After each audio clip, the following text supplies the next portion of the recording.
আমি মনে করি যে কাউন্সিলরদের অব্যাহতি দেওয়াটা যুক্তিযুক্ত হয় নাই। দায়িত্ব দিছে এই একজন যুব উন্নয়ন অফিসার, একজন ওসি বা একজন শিক্ষা কর্মকর্তা, তারা তো নিজেদের কাম কাজে তারা করতে পারে না। তারা 10টার আগে অফিসে আসে না। আজ 2 সপ্তাহের উপর হয়ে গেল, এই আসি, আজ না কাল, সকাল না বিকাল, এই তো অবস্থা। এই 15 দিন ধরে আসি ঘুরতেছি, কাগজই পেলাম না।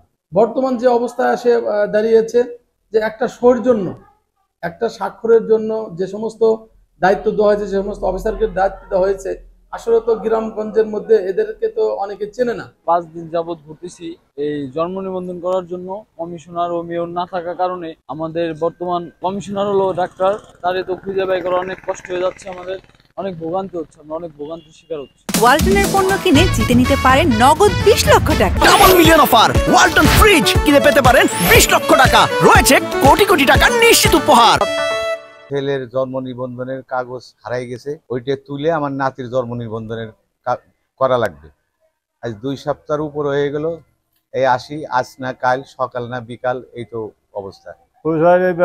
পরীক্ষাটা কাগজ ঠিক করার জন্য আসি, এই 15 দিন ধরে আসি ঘুরতেছি, কাগজই পেলাম না। দায়িত্ব দিছে এই একজন যুব উন্নয়ন অফিসার, একজন ওসি বা একজন শিক্ষা কর্মকর্তা, তারা তো নিজেদের কাম কাজে তারা করতে পারে না।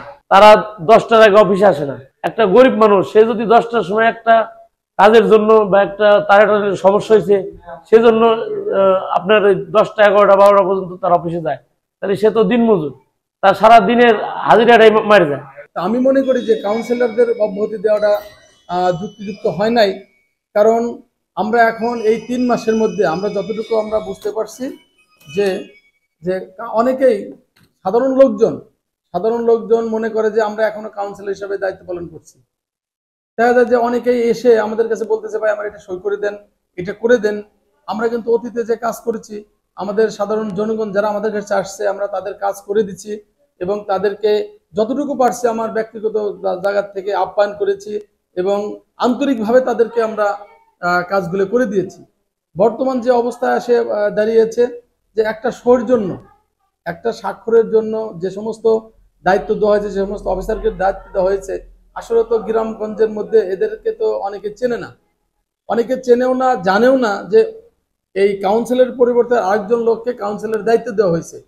আমরা আসলে সরকার, বর্তমান অন্তর্বর্তীকালীন সরকার আমাদের পৌরসভার প্রশাসক এবং কাউন্সিলরদেরকে পদ থেকে অপসারণ করার পরে আমাদের উপজেলা নির্বাহী অফিসারকে প্রশাসক এবং আরো 6 জন কর্মকর্তা যারা উপজেলায় বিভিন্ন পদে কর্মরত রয়েছেন তাদেরকে কাউন্সিলরের দায়িত্ব প্রাপ্ত করে এখানে পৌরসভা সহায়ক কমিটি হিসেবে ঘোষণা অর্ডার করেছেন। তো সেই অনুযায়ী আমি প্রশাসক হিসেবে আমাদের এই 6 জন অফিসারকে 9টি ওয়ার্ড বিভিন্ন ভাগে ভাগ করে দিয়েছি এবং আমি এটা বিভিন্ন সময়ে যারা আমাদের কাছে সেবা নিতে আসছে তারা এবং আমাদের অফিসেও আমরা এই অর্ডারটি রেখে দিয়েছি। যারা অনেকেই এখন জানতে পেরেছে, অনেকে হয়তো এখনো জানে না যে তাদের কাউন্সিলরকে তাদের সুবিধার জন্য আমরা একটি বড় আকারে চার্ট করে এটা পৌরসভার সামনে টাঙাই দিব, সেই কর্মকর্তার নাম এবং তার দায়িত্বপ্রাপ্ত ওয়ার্ড। এবং এছাড়া আমরা দেখি একটা মাইকিং এর মাধ্যমে আমাদের যে পৌর এলাকাটুকু রয়েছে সেই এলাকায় আমরা প্রত্যেকটা ওয়ার্ডে একটা করে মাইকিং করে দেওয়া যায় কিনা, যে তাদের যে কোনো সেবার জন্য তারা যেন সংশ্লিষ্ট কর্মকর্তা দেওয়া যায়।